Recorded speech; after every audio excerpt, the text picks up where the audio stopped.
MAINTelligence has a lot of powerful scheduling properties, and it can be configured in a lot of different ways. It's important to know how these work. So whether or not a point is downloaded depends on two factors. One, the point configuration, and two, the route configuration. So this route, which I've called download due, is configured to only download points that are due. And you can see it's got one point under it, and by the white flag, it's not due. So you might think, okay, this point's not gonna get downloaded. However, if we go to that point, we'll see it's configured, which I've called always. We'll see it's configured to download always. So it's kind of contradictory because it does get downloaded. Example 2. This route, which I've called download all points, is configured to download due, not due, and no schedule points, or points without a schedule, I should say.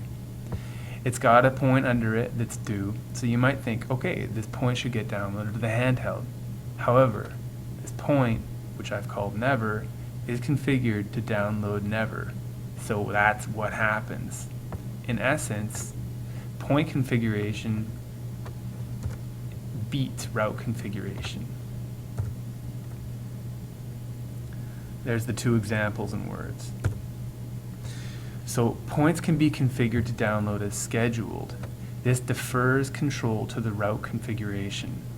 Route configuration is then powerful because it can be quickly modified to affect the behavior of all points within them.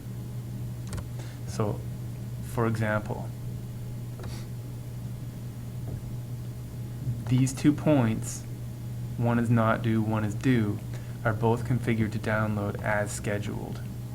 So this due status, or not due status, is going to be read by the route, which in this case is configured to download only due points. So only this one would get downloaded.